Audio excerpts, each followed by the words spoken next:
Now on CoastTV News. One of Delaware's fastest growing towns may hit pause. It's just really crazy right now. Millsboro leaders say growth could be moving too fast. Volunteer firefighter shortage. Yeah, that's a major concern. New data from the state shows the numbers are dwindling. Lewis Forest future. It's an really, really special place. Next steps for the future of 4th Street Preserve.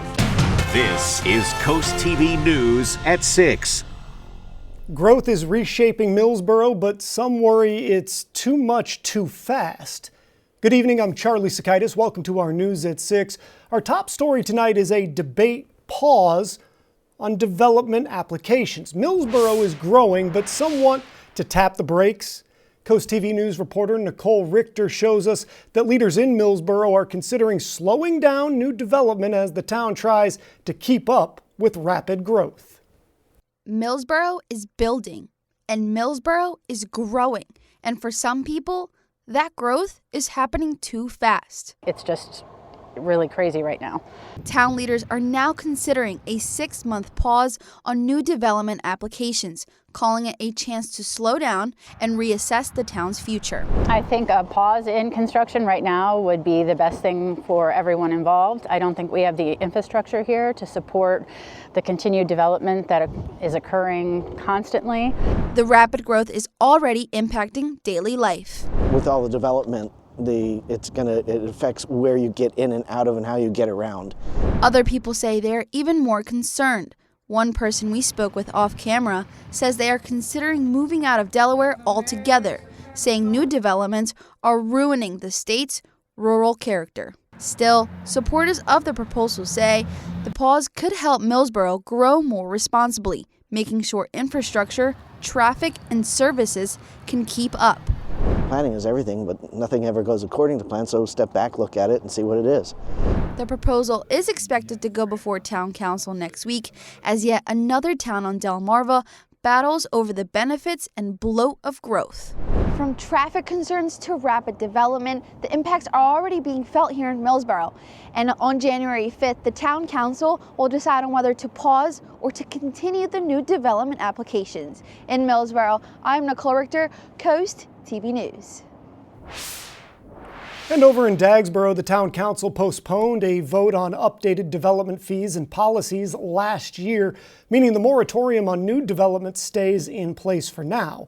Officials say they extended the pause to give more time to revise fees, impact charges, and their town charter after strong feedback from local builders who said proposed fee hikes, well, that could hurt business.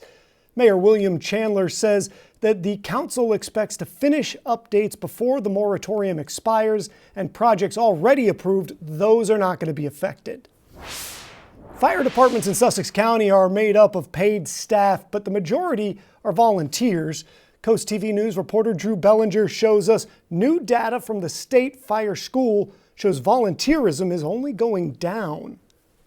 When emergencies arise, first responders fire up their engines. Almost all departments have paid EMT staff and firefighters, but for decades have relied on volunteer firefighters. Now, there are fewer and fewer. Yeah, that's a major concern. Joy Hilliker, who works at Black Cat Antiques, fears losing the business. What are you going to do? You know, fire extinguishers will only go so far, and then you're in trouble. So, you know, you depend on them. That's what you depend on. The Delaware State Fire School's annual reports show 486 fewer people took classes at fire school in 2024 compared to the year prior. At the Millsboro Fire Company, firefighters say it's hard to recruit, especially younger members. You have a different generation. You're competing for a lot of different things. Young people, there's travel sports, there's lots of activities. You also have a lot of people who are working 2 jobs. Firefighters here say they work alongside neighboring departments, so the area is protected, but they also rely on donations for funding. Sylvester Pope says local governments need to do more to help. The various municipalities are not taking this more seriously. Millsboro firefighters say they are always looking for volunteers and will always be there to answer the call. In Millsboro, Drew Bellinger, CoastTV News. In Sussex County, all fire departments except 2 are combination, meaning they have both paid firefighter EMTs and volunteers. The 2 exceptions, Georgetown Fire Department is just volunteer firefighters. The town's ambulance service, that's covered by the American Legion. That's also the case in Long Neck, where Indian River Volunteer Fire Company is just volunteer. The Mid-Sussex Rescue Squad provides ambulance service there. And this brings us right into our Coast TV poll. We want to know what concerns you most about volunteer firefighter shortages. Let's take a look at the updated results from the last news hour. And this is looking pretty similar here. 72% say slower response times. 19% say overworked volunteers. 9% say EMS delays. And nobody is that worried about home fire risk. If you haven't voted yet, you can still do that at coasttv.com or use the mobile app. We'll show you updated results on Coast TV News at 11. We're taking a live look into Ocean City here. It is Friday. We need our weekend weathercast. Let's go to our first alert meteorologist, Bob Trihey. Good evening, Charlie, and it's been a cold start to 2026. Today, lots of clouds, highs only in the mid-30s, and now we're dipping below freezing most areas, so really bundle up. 28 Millsboro, 29 in Georgetown. Salisbury, you're at 27, just above freezing at IR Inlet. Thankfully, the winds are calm, so we're not talking about wind chills, so it feels like temperatures are pretty much like the actual temperatures. It's just plain cold. As we've seen a lot of clouds, we're seeing some blue skies this evening, and looks like some blips on the radar, some snow. It's just way too dry to snow. And let's hope the skies stay clearer this evening because we have a full wolf moon overnight, a super moon. We have clouds to the south, and then we are looking at a system across the Tennessee Valley. That could give us a little bit of snow tomorrow night. But for this evening, temperatures falling through the 20s, very, very cold. And by tomorrow morning, I think we're in the low to mid 20s. Very cold into the weekend. Some flurries possible tomorrow night, and then sunshine on Sunday. More in your forecast coming up in just a little bit. Ellendale town leaders are trying to figure out how to move forward with a plan to put security cameras on Delmarva power poles. According to town leaders, the town received a $100,000 grant to move the project forward, but the installation hasn't been simple. This is one of 8 spots where Ellendale wants to put up security cameras. However, from previous reports, town officials were told by Delmarva Power that they could not attach cameras to those poles. Town leaders say that they now face a March deadline to use the money, or they're going to lose the money. One person we spoke with says that surveillance is key. All that surveillance, that cuts down on the crime. You know you're being watched, you're less likely to do what you shouldn't be doing. Town officials are expected to discuss the future of the project at their meeting January 7th. Across Delmarva, a fundraising opportunity in honor of Delaware State Corporal Snook. Tomorrow, the Blue Line Network will host a Back the Blue drive-through event for the Snook family. It's happening from 9 a.m. to 4 p.m. at William B. Keene Elementary School in Newark. Volunteers will place memorial stickers on cars. All donations, that's going to go directly to Corporal Snook's family. Corporal Snook was shot while working overtime at a Wilmington DMV on December 23rd. He leaves behind a wife and a 1-year-old daughter. Delaware State Police are sharing details ahead of the celebration of life for Corporal Snook. That's happening Monday, January 5th at the Bob Carpenter Center in Newark. State Police say the service will be live streamed on the DSP YouTube starting around noon. The memorial service, that's expected to start at 1. Police do ask drivers to expect delays, and that includes temporarily closing I-95 southbound near the mall for a law enforcement convoy. This speed camera along Route 1 near Lewis, it is already generating thousands of tickets. That's according to DelDOT. It's in its first month of enforcement, and the camera located in the north end of Minos Conaway Road issued nearly 25,000 citations. DelDOT says the fastest driver was clocked at 103 miles per hour. Officials say the camera is meant to slow drivers through the active construction zone. DelDOT does not yet have a total dollar amount for the fines that have been issued during the first month. And we're just getting started. In sports, a preview of NFL action plus conference play. That's coming up on DSN. Here's a live look into Lewis on the Irish Ice Cam. The Lewis Canal nice and calm because there's no wind, but it's cold, 28 and falling through the 20s as we go through the evening hours. Congratulations to Jay Tomlinson from Lewis on winning a new umbrella from Paul Davis and CoastTV. More cold weather for the weekend, some flurries tomorrow night, and then sunshine on Sunday. More in your forecast coming up a little bit later in the newscast. But first, 30 acres of green. What's next for the Lewis 4th Street Preserve? We're back in 60 seconds. This is Coast TV News at 6. This 30 acres of land called the 4th Street Preserve, many consider it a rare gem in the heart of Lewis. In September, the city of Lewis officially acquired the land after an $8 million fundraising campaign led by the Greater Lewis Foundation. Coast TV News reporter Emma Aiken is in our newsroom. Emma, there is a lot in store for the forest's future. Charlie, we took a walk through the forest with one of the people at the head of this project, Jim Ford. He says the community can expect several walking trails throughout the 4th Street Preserve, including some that are wheelchair accessible. And Ford says the first of those trails should be complete by the fall. A field of green in the middle of hundreds of houses. But the 4th Street Preserve was once at risk of development.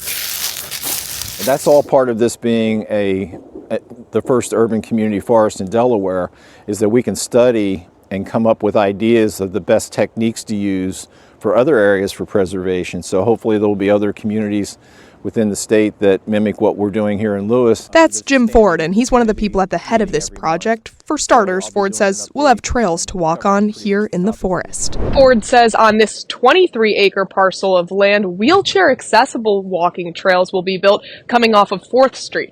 And on the 7-acre parcel of land, those walking trails, well, he hopes those are complete by next fall. And that's the idea all along, is the minimal amount of impact that we can have here, the better. Ford says a few pedestrian bridges will be built over ditches. And it's not just walking trails, it's also about education through nature. We're going to do about 3 15-foot diameter circles of compressed plants in these areas, and there'll be the habitat islands. Jacqueline Ferris, who lives right near the preserve, was out doing this. I had some extra pine cones. I figured the squirrels could eat them, so I brought them and put them back under the pine trees and hopefully have something to eat. It's an really special place. It's one of the only places left that's wild anymore. Everything else has pretty much been developed. So it sort of has a special place in my heart when I drive by and I see the deer that are over here eating, or somebody's walking their dog. To keep the magic alive, Ford says the goal is to raise another $825,000 above what the purchase price was, and right now they're at about $400,000 of that. While Ford says the overall project is a 10 to 20-year longevity plan, the educational and the recreational experience starts now. Ford says they are still trying to raise about $400,000 more. And again, this overall project will evolve over the next 10 to 20 years, but public access, like those incoming walking trails and other educational opportunities, are already underway right now. We'll be right back. It's been a very cold start to 2026 for Delmarva. In fact, it's been cold ever since December, below normal temperatures, and today no exception. 35 in Georgetown, 36 in Easton, 37 in Salisbury, 34 in Cambridge. We had lots of clouds today, a few breaks in those clouds as we went on through the day. Here's a live look at the Dry Tech Cam. Nice and calm out there as the winds have finally calmed down. Now into the weekend, we're looking at more clouds Saturday as the system passes to our south. Could see a few flurries into Saturday night, early Sunday. Otherwise, lots of sunshine for Sunday and still on the cold side. Then next week starts out cold and then it becomes mild. It's going to warm up. We're looking at 50s Wednesday through Friday. It looks like our next chance of significant precipitation would come on Friday with some showers then. And I hope it clears out enough tonight so we can see the full moon, the first one of 2026, and it's a super moon as well. It is the Wolf Moon that's full at 5:03 tomorrow morning. and it is derived from wolves howling due to hunger during the winter. I know sometimes my wife might say, yeah, you howl a little bit too when you're hungry. We're looking at temperatures now that are cold, 27 in Gumboro and Millsboro, 27 Del Mar, 30 in Rehoboth and Bethany Beach. Thankfully, the winds are calm. They've been really blowing a lot recently, but not tonight, but it's cold. It feels like temperatures pretty much like the actual temperatures as we're looking at some blue skies, some clouds as well. You see some blips of white indicating snow. That's probably falling aloft. We've got a lot of dry air in place, so hopefully skies stay clear enough overnight that we see that full moon. Otherwise, we have some clouds to the south, and here's the system we're watching for the weekend. Low pressure across the Tennessee Valley. This will pretty much move due east, and we'll be on the northern fringe of it, but I don't think we're looking at anything in the way of precipitation with this, as there is a little bit of energy in the northern jet stream, but I don't think this system really phases or blows up till it gets past us. Futurecast tonight showing partly cloudy skies. I think it's a little colder than these numbers. I think we'll be into the low 20s tomorrow morning, then the clouds increase heading into your Saturday, and then we're looking at low to mid 30s. That's all for the highs tomorrow. And then tomorrow night, as the clouds thicken, we could see some of those flurries floating on through. Not a big deal. It's not going to accumulate at all. And then we clear out as we go into Sunday morning. Here's a wider view. You can see some of those snow flurries, snow showers moving through. Otherwise, we're clearing things out as we go into your Sunday. Lots of sunshine, but still a lot of cold air. Still very cold. Along the coast on Saturday, mid-30s from Lewis to Dewey Beach, 36 in Chincoteague with lots of clouds. But the good news is it's been a long time since we've seen red on the map. Above normal temperatures January 8th through the 12th as we start to warm things up next week. And I think our next chance for precipitation comes in on Friday, but a better chance of heavier rain, I think, over the weekend. 22 tonight, partly cloudy, quite cold, only 35 tomorrow, mainly cloudy. Paul Davis 7-day forecast. Cold through Monday, and then close to 50 Tuesday, then in the 50s after that, with a chance of rain by Friday and 58 degrees. The Delmarva Sports Network from the Wawa Studios. What's going on, sports fans? Happy New Year. This Sunday night, we'll see a rivalry as old as time. With the AFC North Division title on the line, one team will punch their ticket in to the postseason. The Baltimore Ravens and the Pittsburgh Steelers gear up for a Sunday night showdown. Winner will be crowned AFC North champions. And how we got here? Well, the Ravens took care of business last week, and the Steelers fell to the Browns in a nail-biter. The Ravens look for their third consecutive title, but they will need to do it on the road in Pittsburgh. The Steelers have not won the division since 2020. Kickoff at 8:20 p.m. this Sunday night. Down a level and to the court, it is time for MEAC Conference basketball. University of Maryland Eastern Shore hosts their first conference game at the Heights Center this weekend. Tomorrow at 2 p.m., the women's team will take on Morgan State University. The Lady Hawks are 7-10 overall and have lost back-to-back contests. As for the men's team, they also welcome in the Morgan State Bears. The Hawks look for their first win since November 29th. This game tips off at 4:30 p.m. tomorrow. Both games will be on DSN. Have a great night.